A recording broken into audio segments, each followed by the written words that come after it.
Merci d'avoir accepté cette invitation pour cette nouvelle table ronde de capsules. Je suis ravie de vous retrouver pour parler de la santé des femmes chefs d'entreprise. Je suis Audrey Royer et c'est parti pour cette nouvelle capsule.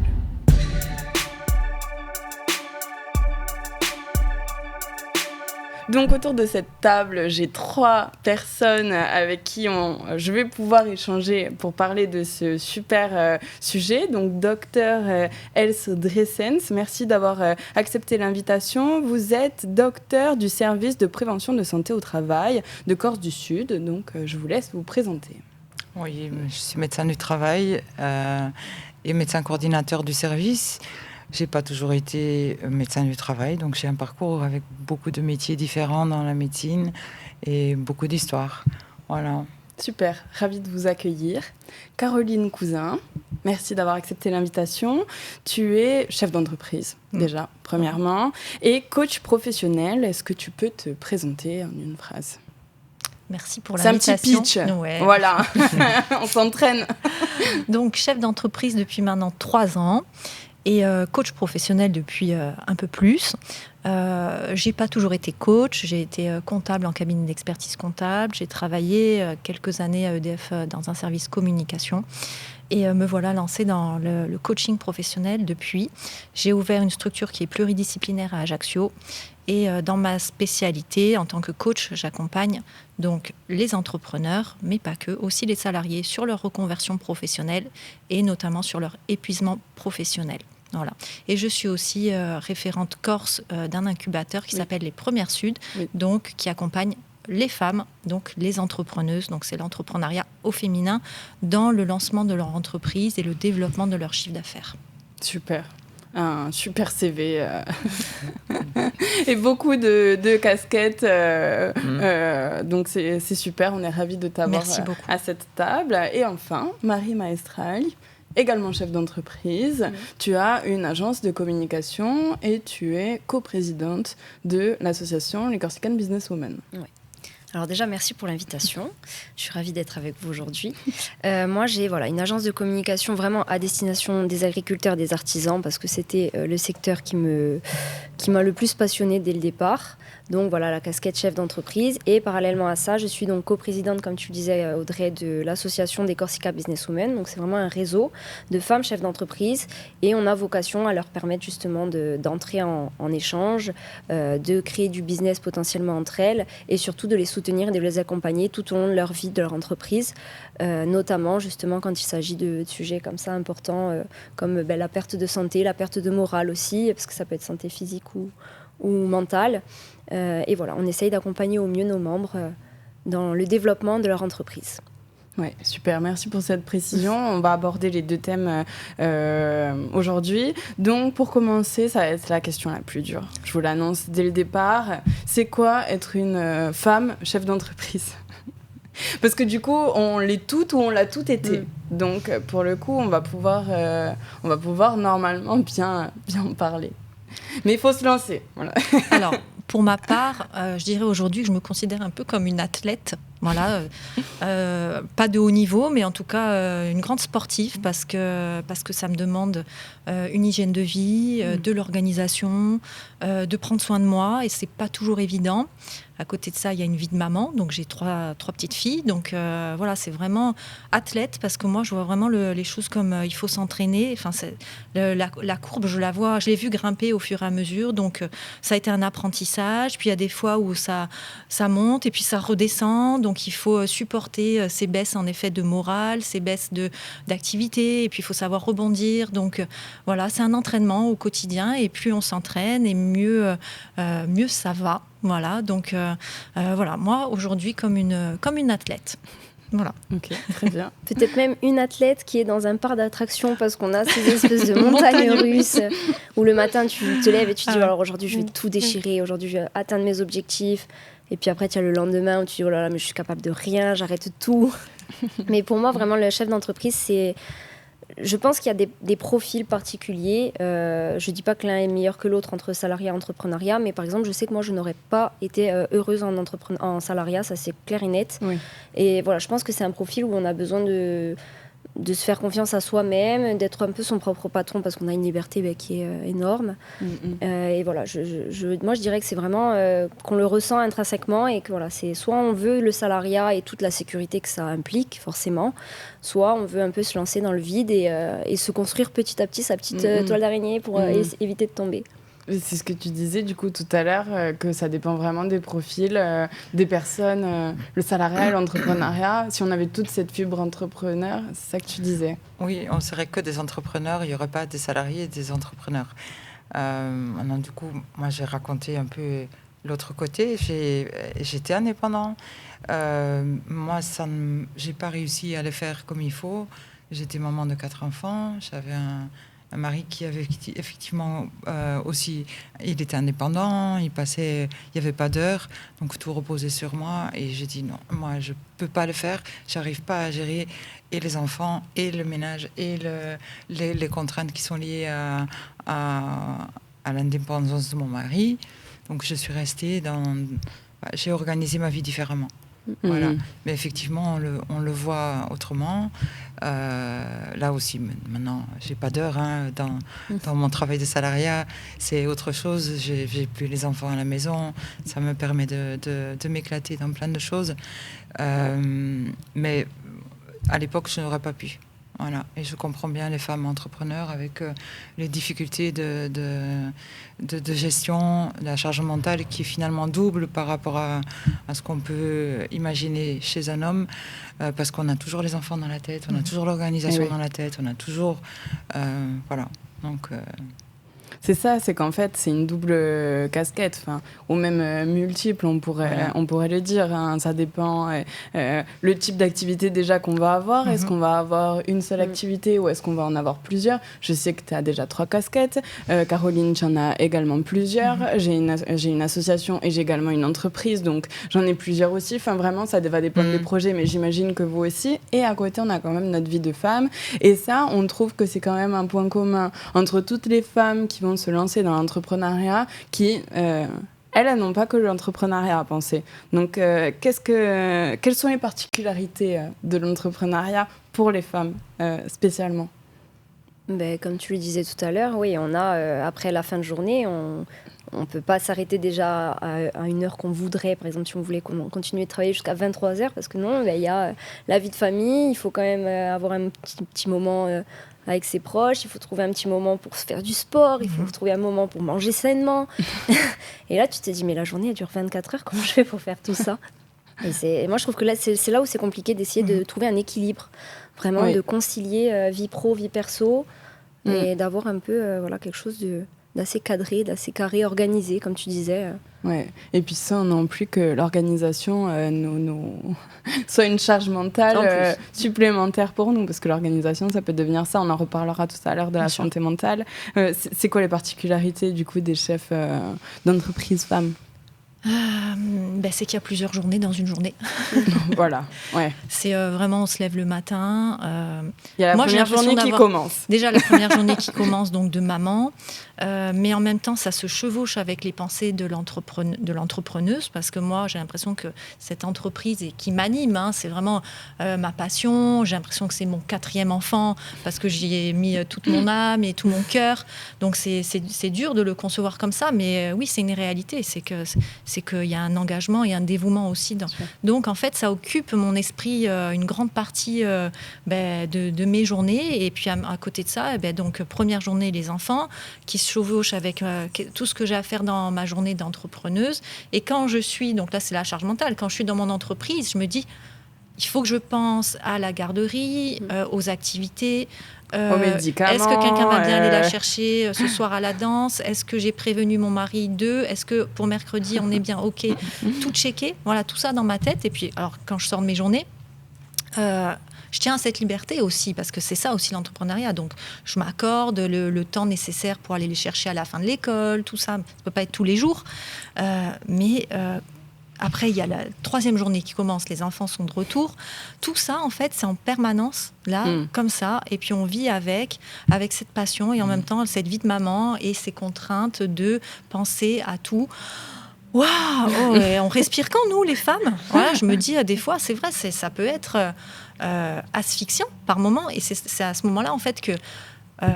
pour moi, en tout cas, ça ne veut pas dire que c'est comme ça pour tout le monde, mais l'organisation m'aide à me dire, OK, là, on sait que cette semaine, ça va être comme ça, tel rythme, sans se mettre trop de pression. Il y a des moments où je ne peux pas prendre du temps pour moi, je ne le prends pas. Voilà, je le sais.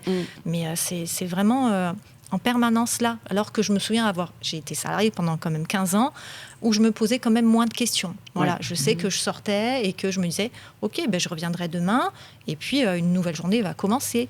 Et là, c'est en permanence. Et tu n'avais pas cette charge mentale d'y penser le soir, le matin? Beaucoup moins. Voilà, mais c'est un choix, et c'est un choix qui me convient totalement. Non, oui. Voilà, c'est juste qu'il faut trouver comment s'en sortir, en fait, quels sont les leviers pour se faire aider, apprendre à se faire aider. C'est difficile, apprendre à déléguer, bien s'entourer, prendre soin de soi, et gagner en confiance aussi, parce qu'on parlait de ces montagnes russes émotionnelles, mais donc du coup ça peut nous faire perdre en confiance. Donc à un moment donné, qu'est-ce qui va faire que je vais regagner en confiance, et à qui je vais pouvoir en parler? Voilà, comment je m'entoure, les médecins, les psychologues. Voilà, il faut connaître tout ça. Donc il y a beaucoup d'entrepreneuses qui ne sont pas forcément équipées et qui débarquent dans l'entrepreneuriat. Puis on n'est pas prévenu. On n'est pas prévenu. Voilà, c'est qu'en fait, il y a des choses tout ça, que ça va nous demander des efforts, qui va nous demander du travail, et on ne sait pas. Voilà, on débarque dans ce monde, donc voilà, heureusement qu'il y a beaucoup maintenant d'accompagnement qui permettent tout ça, mais il y a encore de la désinformation et on n'est pas encore assez formés. Mais on travaille. Oui, depuis la loi de 2 août 2021 seulement, les indépendants peuvent être pris en charge par les services de santé au travail. Et du coup, quand ils sont en difficulté, on va dire moyennant une petite affiliation, mais le montant n'est pas important. Du coup, un accès à la santé au travail, à une psychologue du travail, si c'est une situation de handicap ou une situation résiduelle d'un accident de travail, permet d'organiser des aménagements de poste ou de donner des conseils. Il y a des choses qui évoluent pour la santé, soit la santé des femmes et la santé en général des employeurs et des entrepreneurs.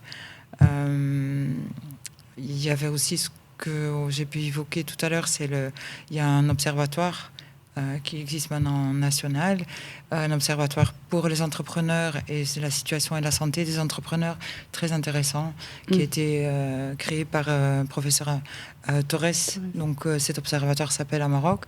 Ils sont associés aussi avec d'autres associations qui interviennent vraiment dans le champ de l'entrepreneuriat pour accompagner, aider dans différentes situations.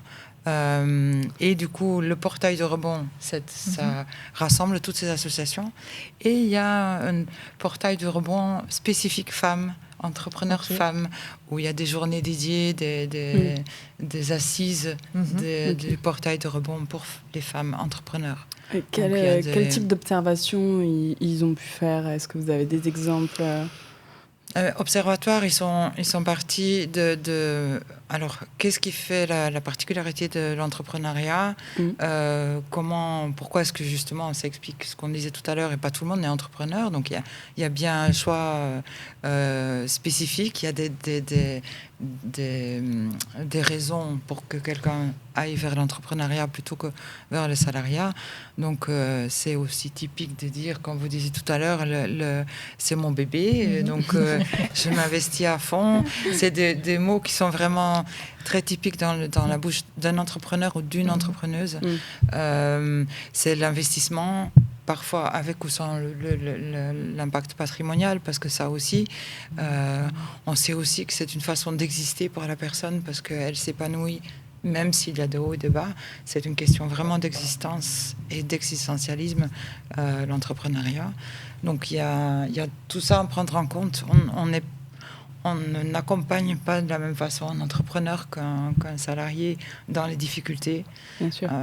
Dans ces organisations, ils ont mis en place que ce soit fait par les pairs, souvent qui sont passés par les mêmes difficultés, qui peuvent aider, accompagner, orienter vers des partenaires qui sont en capacité de donner de l'aide. Voilà, ne fût-ce que parfois simplement pour parler chacun de ses difficultés et ça permet de repartir un peu allégé. Voilà. Mmh. Alors, je voulais rajouter quelque chose. Boris Cyrulnik intervenait il y a quelques jours justement sur l'entrepreneuriat. Il disait que les entrepreneurs étaient des preneurs de risques. Et ça, en fait, on n'a pas grandi avec cette prise de risque et c'est quelque chose qui n'est pas facile. Donc souvent, les entrepreneuses qui arrivent dans les accompagnements, elles disent je me sens seule en fait face à cette prise de risque. Je savais que j'allais prendre des risques, mais à ce point-là, c'est difficile. Voilà, donc lui nous appelle les entrepreneurs et entrepreneuses les preneurs de risques. Et je trouvais ça beau. Et donc preneurs de risques et aventuriers. Parce qu'en fait, on va mener cette aventure toute notre vie, ou pas. Hein, il y en a qui vont choisir d'arrêter. Mais voilà, preneurs de risques. Et moi, ça m'a marqué parce que je me suis dit, ah oui, en effet, peut-être que je n'avais pas mesuré à ce point-là qu'il y avait autant de risques. Voilà. On sous-estime beaucoup le fait qu'il faille être sur tous les fronts. Ouais. Parce qu'on pense généralement, allez, mon service ou mon produit, ça va être telle chose. Et à côté, il y a tout ce qui est prospection, tu as ta comptabilité. Et c'est vrai que c'est là-dedans, je trouve, où on peut facilement se perdre ou se noyer plutôt. Et nous, dans le réseau des Corsicanes, c'est ce qu'on essaye de promouvoir, vraiment de dire, voilà, vous n'êtes pas seul, vous pouvez être entouré, vous pouvez être accompagné par tout un tas de membres à des profils complètement différents. Je pense notamment, on a une membre, Christine, qui est courtier en assurance, qui est une membre qui a eu plusieurs cancers à répétition. Et en fait, c'est là qu'elle s'est rendue compte, tout bêtement, que on est notre santé, on est notre entreprise. Que si demain on est complètement HS, on a tous nos vivres qui sont coupés. Donc elle s'en est rendue compte par la fatalité des choses. Elle a monté son entreprise de courtage en assurance là-dedans, enfin pas à la suite de cela. Et maintenant, elle accompagne nos membres en leur disant, vraiment en alertant déjà là-dessus, en disant, voilà, pensez-y en amont. C'est avant, ouais, voilà. C'est ça, c'est bien avant. C'est des choses qui se préparent, c'est des choses qui s'analysent et qui se comparent surtout. Parce que voilà, comme tu disais tout à l'heure, il y a des prix faramineux que peut-être pas tout le monde ne pourra débourser, mais il y a aussi d'autres solutions plus abordables. Et nous, notre membre, elle a pu nous alarmer un petit peu nos autres adhérentes en leur disant, voilà, la santé, c'est votre priorité numéro 1. Avant même de vendre, ça va être d'être en bonne santé, parce que demain, vous êtes malade, malheureusement, vous ne vendrez plus. Mais oui. Et on essaye dans le réseau de s'entourer comme ça de personnes qui pourraient vous accompagner. Par exemple, toi, avec tes capacités, d'essayer de remonter un peu le moral des troupes, d'essayer de pointer du doigt ce qui ne peut pas aller, enfin ce qui ne va pas et comment faire pour retrouver la santé mentale.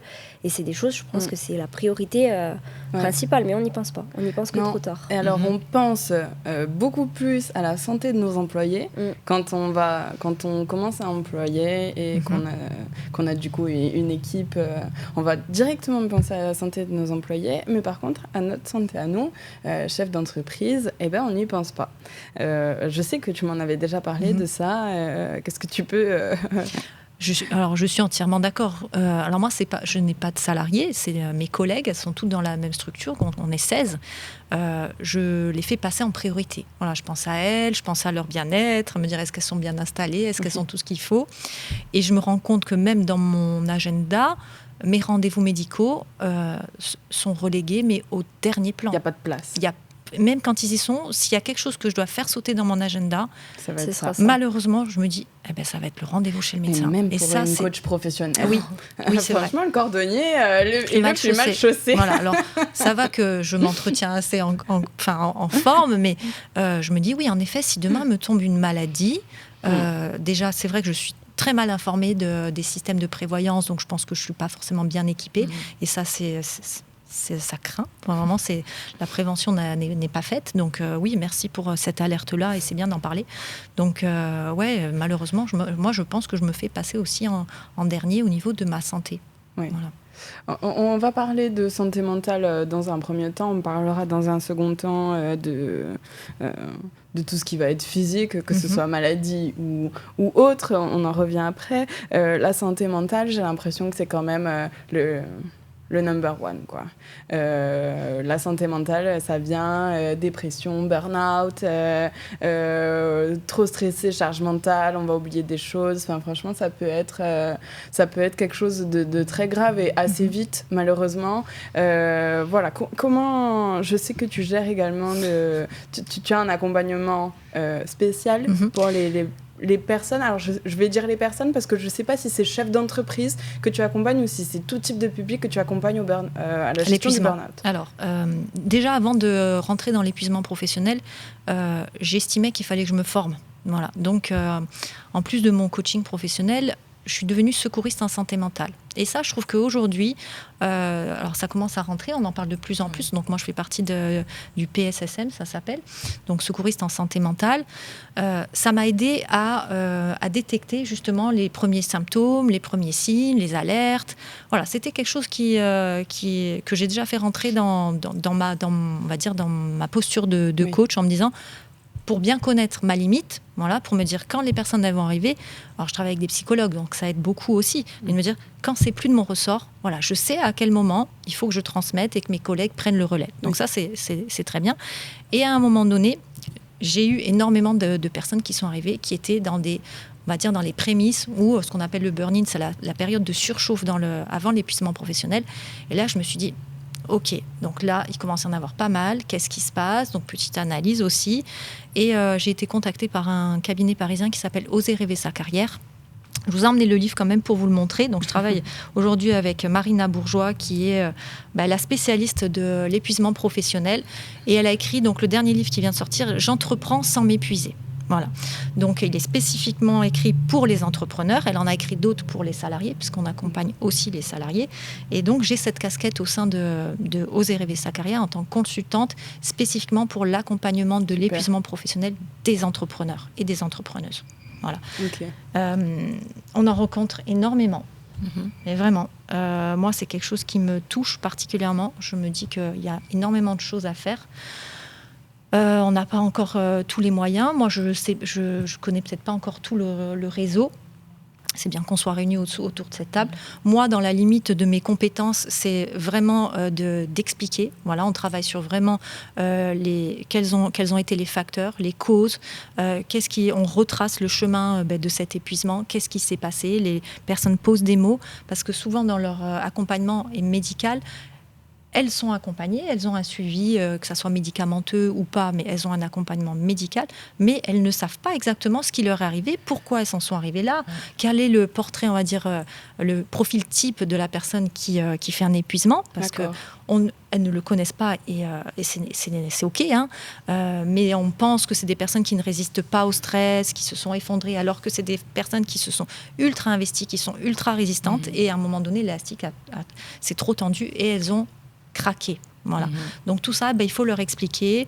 Ça passe par un petit accompagnement sur l'épuisement. Et après, bien sûr, il y a l'accompagnement médical qui est nécessaire et psychologique, qui se fait en même temps.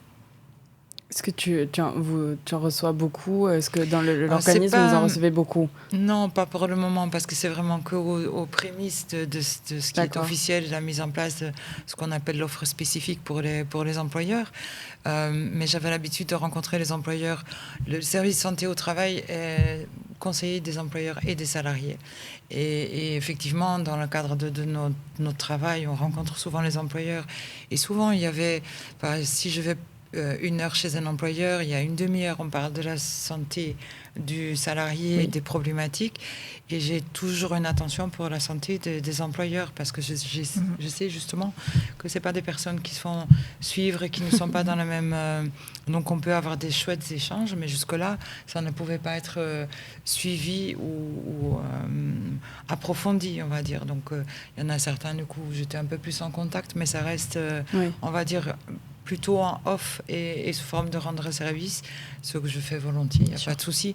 Mais c'est vrai que voilà, je suis contente d'être là aujourd'hui parce que je vois que on a cette problématique existe, elle est reconnue, on a besoin de renforcer le réseau ici sur notre territoire. Il y a un réseau sur le national, on peut s'appuyer sur ce réseau, qu'elle soit celui dont tu parlais, le réseau du portail de rebond.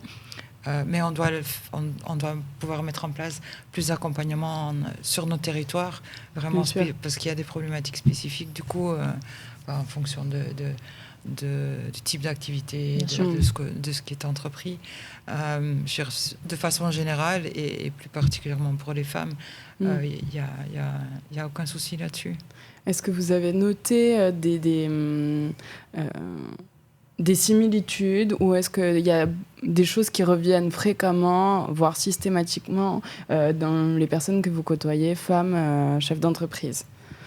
Par exemple, quand vous allez dans des entreprises, que ce sont des femmes qui sont à la tête, est-ce que vous remarquez qu'il y a des situations qui sont toujours les mêmes ? Les problématiques que Caroline racontait, elles sont là. C'est souvent 2 casquettes, 3 casquettes. C'est les enfants au milieu. Donc ça va être l'épuisement mental, physique. Voilà, il y a souvent, ou en tout cas cette tendance où la problématique est évoquée et on sent que ça pointe le bout du nez derrière. Oui. Et pour peu qu'il y ait un autre facteur qui est contraire à une bonne évolution, effectivement, c'est des situations qui sont rencontrées. Maintenant, pour ma part, la majorité des employeurs ou des entrepreneurs sont des hommes. Donc même là, on en discute. Il y a également de l'épuisement mental et physique. Oui, la situation est un peu différente. En tout cas, les facteurs qui interviennent sont un peu différents parce qu'il n'y a pas cette casquette des enfants, de l'organisation de la maison, ou rarement du moins. C'est encore très stéréotypé. Il reste un schéma qu'on a repris de façon transgénérationnelle, peu importe éducatif, qui reste encore présent, qui normalement, avec les jeunes générations, devrait diminuer un petit peu, mais on verra. On verra avec le temps. Oui. Et après, moi, je trouve autre chose qu'on retrouve quand même beaucoup, et là, pour le coup, moi, je trouve que c'est typiquement féminin, c'est que, par exemple, dans nos membres, elles vont nous parler d'une situation quand ça va être vraiment à bout, quand ça va être vraiment l'urgence. Jusqu'au moment où elles se disent « Ok, là, vraiment, je ne peux plus gérer seule », on a le truc de se dire « Bon, les gens caissent, je prends sur moi, je vais trouver une solution ». Mais on n'a pas le premier réflexe, le réflexe premier, ça va vraiment pas être de chercher quelqu'un qui peut nous accompagner ou à quelqu'un juste à qui on peut en parler. Ça peut être même au-delà des entrepreneurs, une amie, une oreille attentive, peu importe. Mais j'ai l'impression que nous, les femmes, on attend vraiment que ce soit, mais alors au bout du bout, quoi, vraiment situation d'urgence. Parce qu'il y a beaucoup de peur. Moi, ce que je rencontre, c'est des craintes, des peurs, la peur d'être jugée.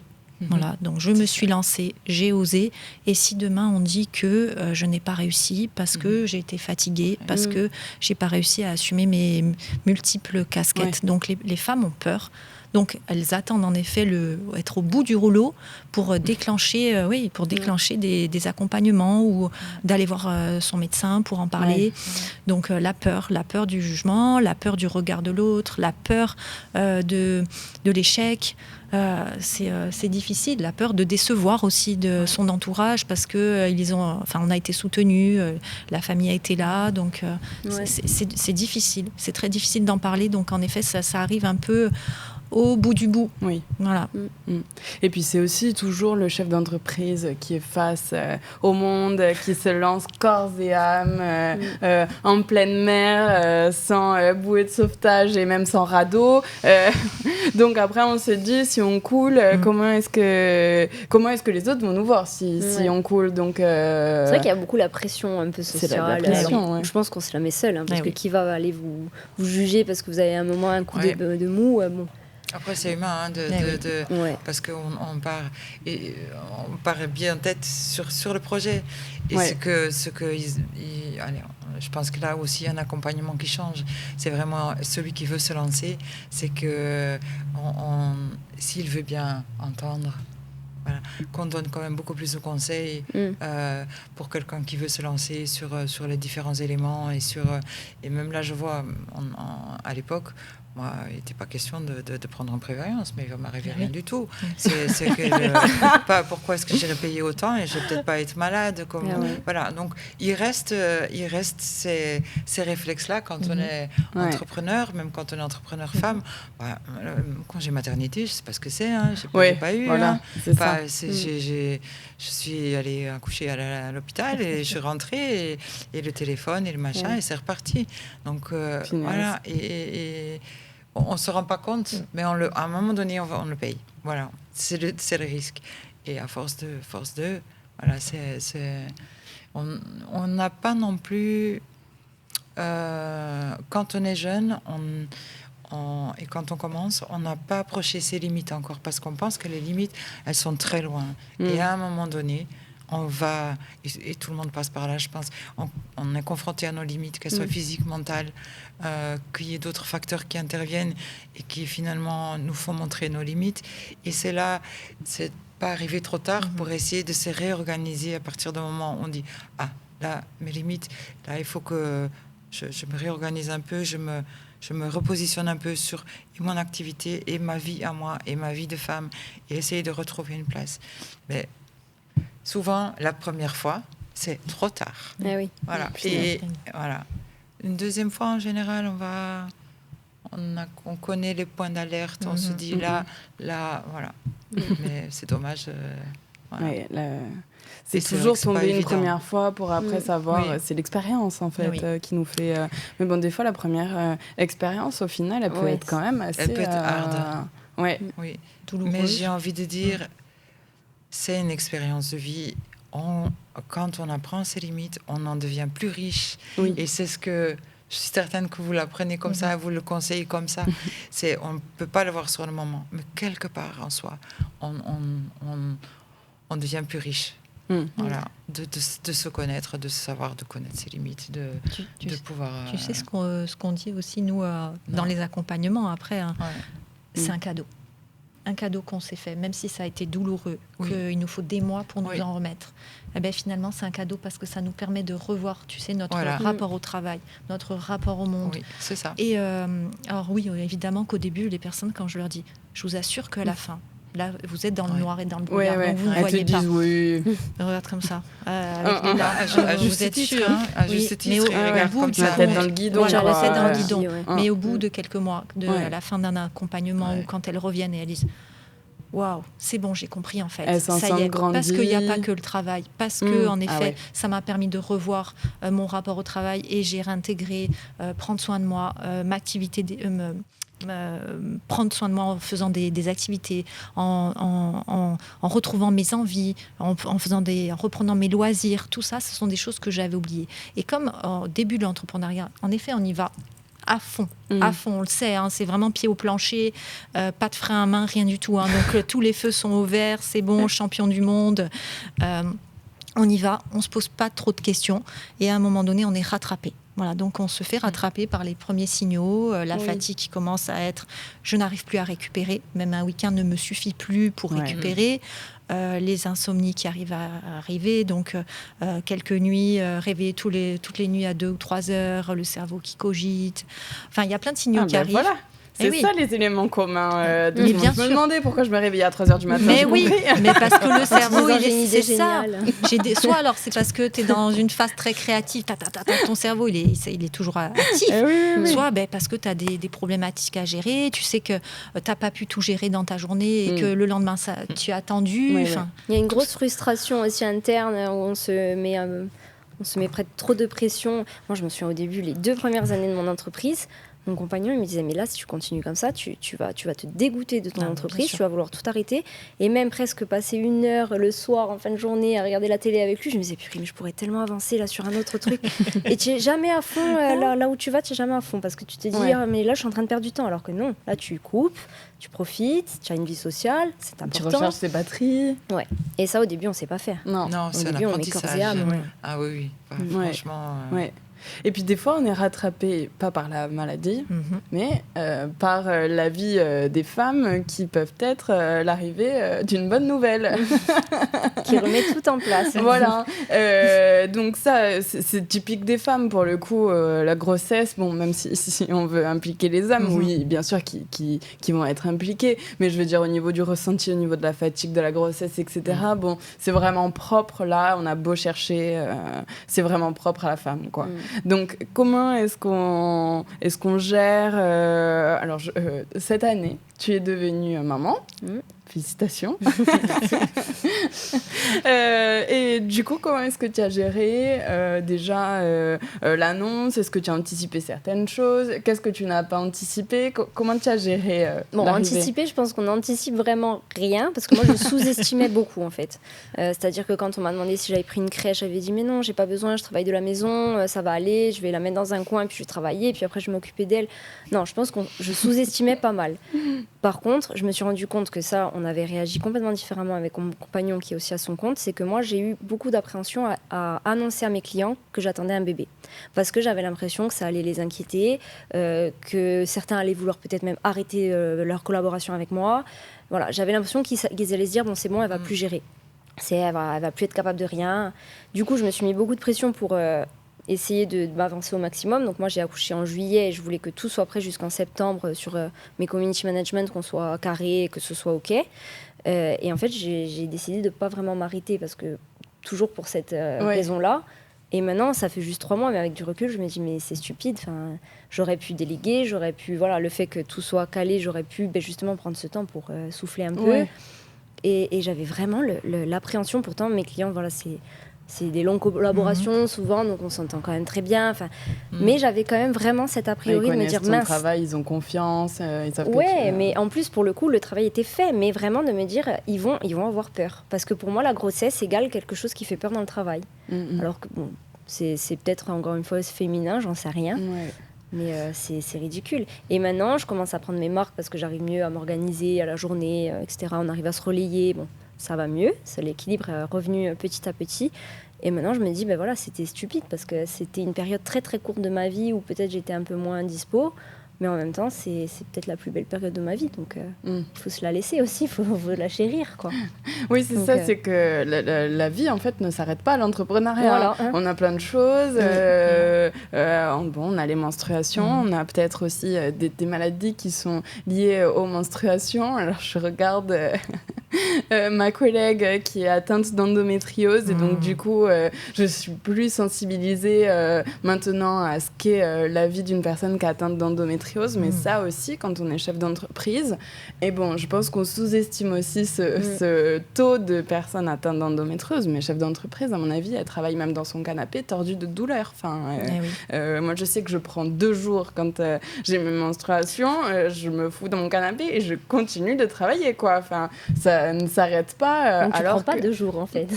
Donc, je ne prends pas 2 jours, juste je reste chez moi, je fais du télétravail, en fait. C'est ça.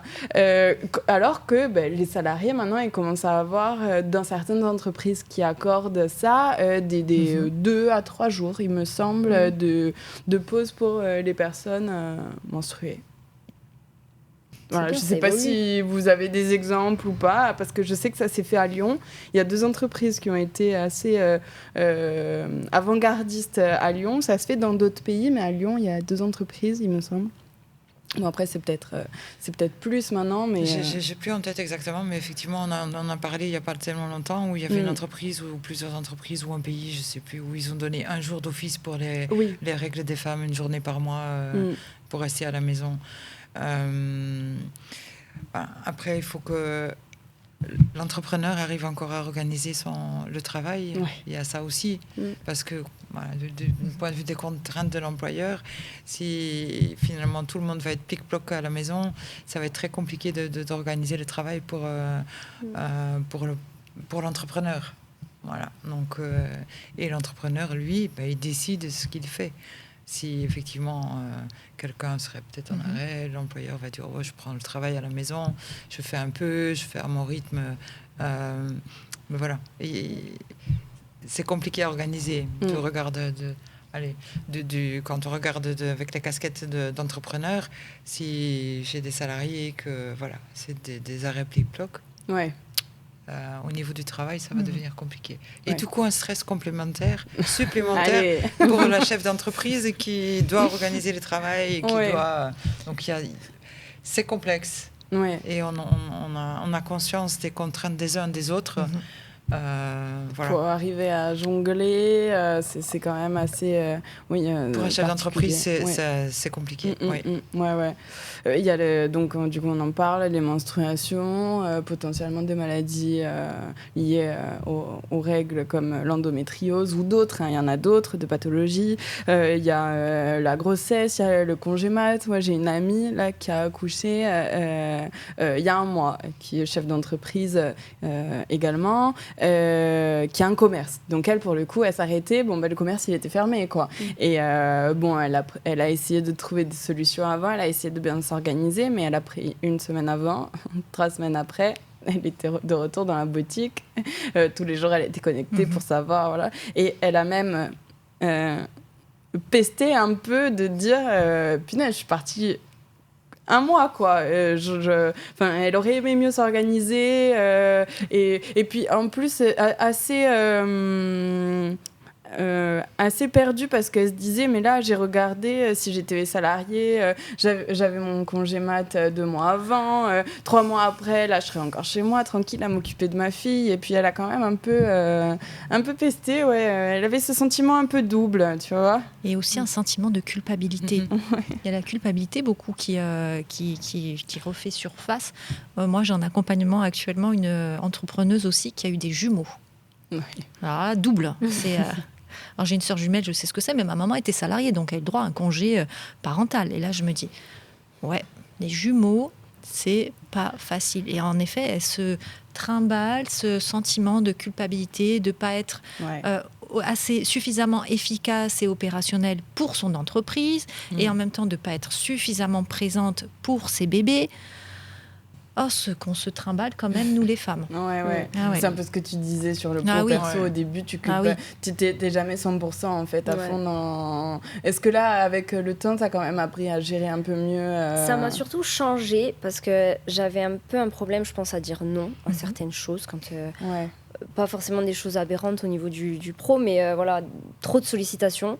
Et là, maintenant, je me dis, non, ma priorité, il faut que ce soit... Oui, bien sûr que mon entreprise fonctionne et qu'elle soit pérenne, mais il faut que ce soit ma famille. Et voilà. Et maintenant, je me dis, non, si j'ai décidé que ce moment-là était dédié à ma fille, ce moment-là sera dédié à ma fille. Et à moi de m'organiser, comme tu disais, autrement. Tu coupes le téléphone. Alors non, je ne suis pas encore là, mais ça va venir.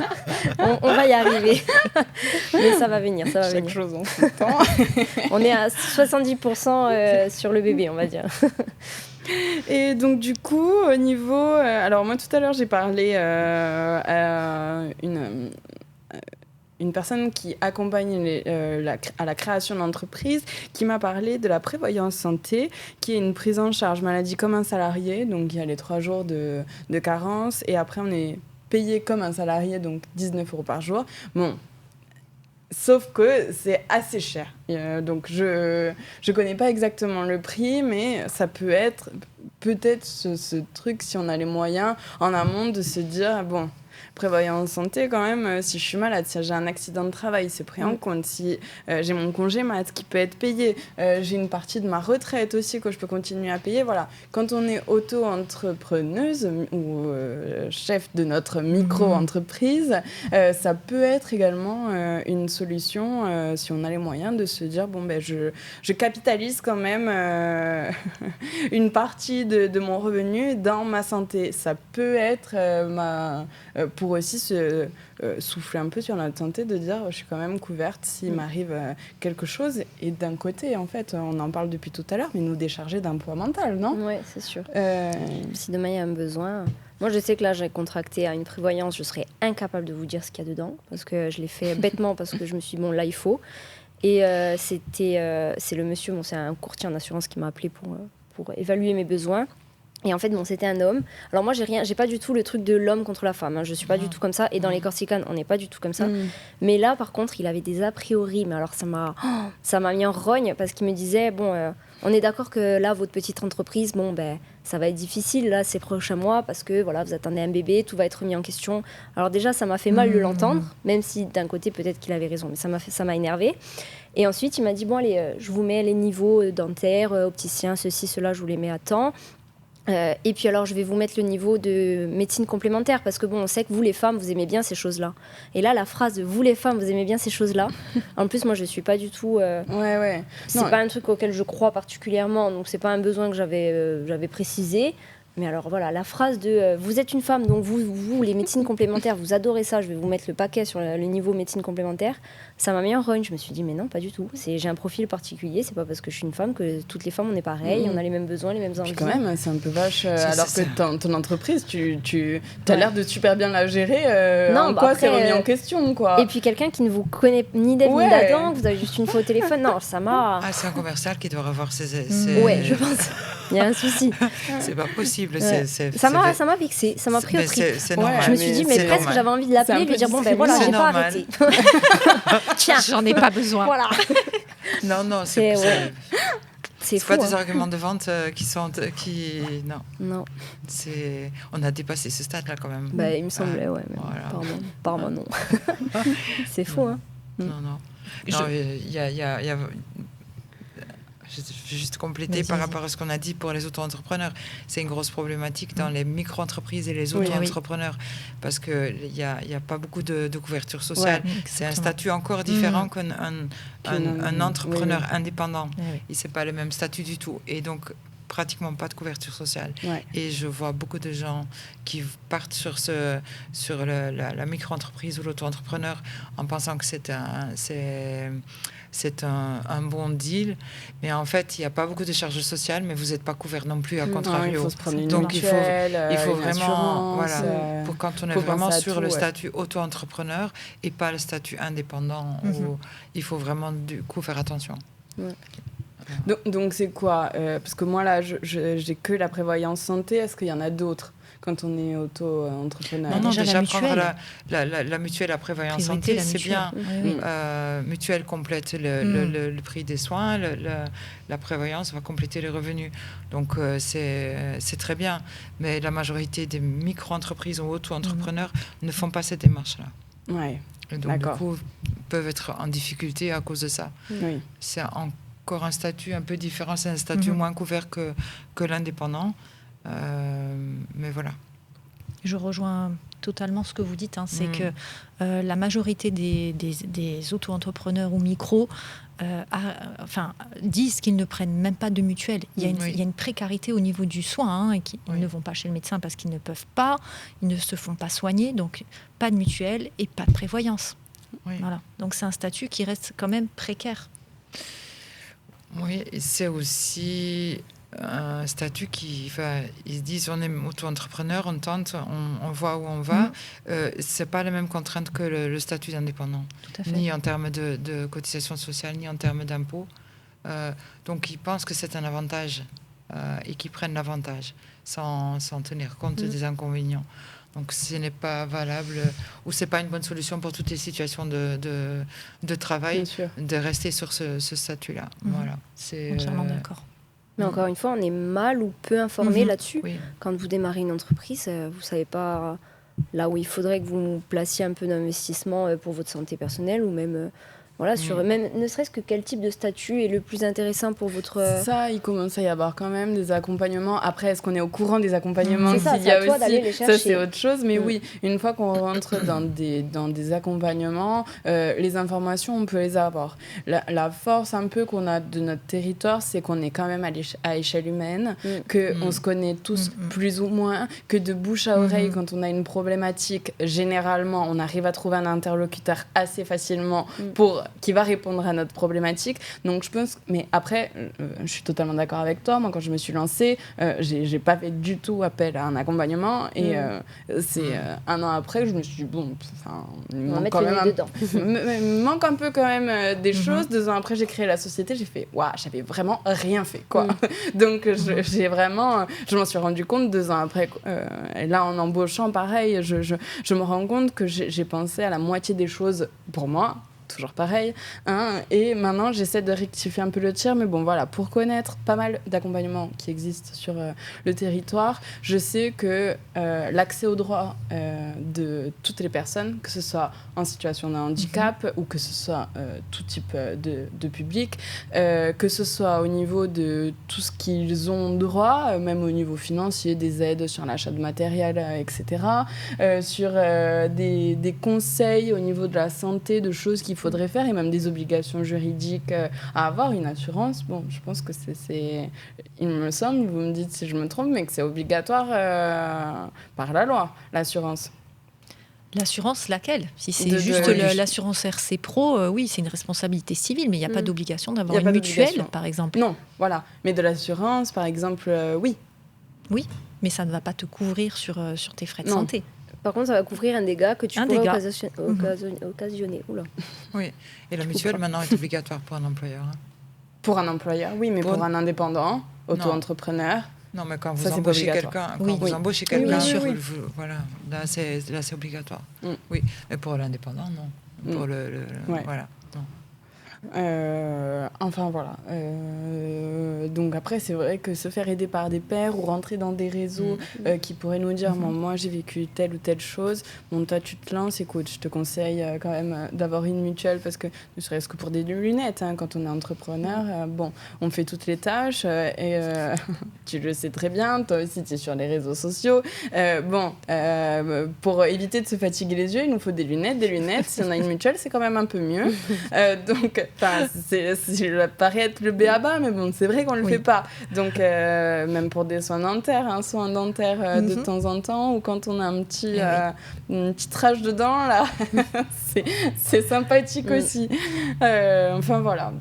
Comment est-ce qu'on pourrait terminer cette table ronde? De quoi avez-vous envie de parler pour terminer? Est-ce qu'on ferait un petit tour de table de ce qu'il faudrait réfléchir, de comment on pourrait conclure en fait cette table ronde? Une petite phrase.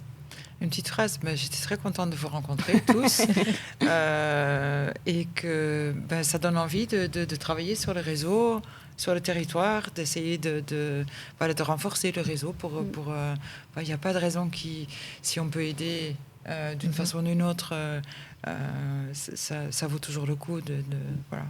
Et je pense que c'est important. Tout à fait. Super.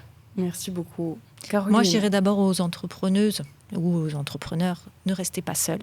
Voilà, ça c'est une évidence parce qu'on peut se sentir vite isolé et justement isolé socialement, isolé même dans nos activités de notre famille à un moment donné. Donc, ne restez pas seuls, entourez-vous, informez-vous. Donc, notre travail à nous en tant que professionnels, c'est d'essayer de diffuser un maximum d'informations, de créer des synergies pour que ces informations arrivent auprès des interlocuteurs, des bénéficiaires. C'est pas toujours évident, mais il y a des choses qui se font. Donc, il faut continuer notre travail d'accompagnement. Voilà, donc... Osez. Moi, j'ai envie de dire quand même, allez-y, parce qu'il y a quand même beaucoup de facteurs d'épanouissement et de réalisation dans l'entrepreneuriat. Donc, moi, j'invite à oser, à se lancer, à faire preuve de créativité, voilà, à se faire plaisir dans son entrepreneuriat. Et en même temps, de ne pas le faire toute seule. Voilà, de se dire qu'il y a des solutions qui existent. Donc, voilà, vous n'êtes pas seul. Donc, entourez-vous. Ça sera déjà un levier pour votre réussite. Super, merci. Marie, petite phrase de conclusion. Oui, effectivement, ne pas rester seul et surtout ne pas se sous-estimer l'importance de la santé, savoir s'écouter et savoir aussi en parler quand il y a un besoin, même ne serait-ce que un petit tracas du quotidien qui finalement des mois après peut s'avérer être une montagne insurmontable. Voilà, ne pas être seul, savoir en parler, peut-être justement rejoindre des réseaux pas forcément définis, mais même ne serait-ce que inviter 2-3 personnes à la maison qui font à peu près la même chose que vous, rejoindre des réseaux pour le coup, des associations, faire des rencontres comme ça, interprofessions ou intersecteurs. Voilà. Ne jamais rester seul ou ne jamais se mettre en second plan. Vous êtes votre priorité. C'est sûr. Ce qu'on peut dire, c'est que la santé, c'est quand même un capital pour tout chef d'entreprise.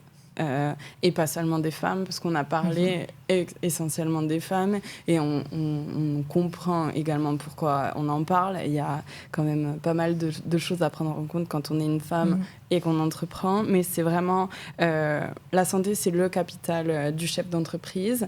Donc je vous remercie toutes les trois encore une fois d'avoir accepté mon invitation et d'avoir échangé avec moi. Donc c'était un épisode de Capsule qui a été financé par la M3E, BPI France et pour cet épisode la direction régionale aux droits des femmes. Je vous remercie et je vous dis à bientôt pour un nouvel épisode. Merci. Merci. Au revoir.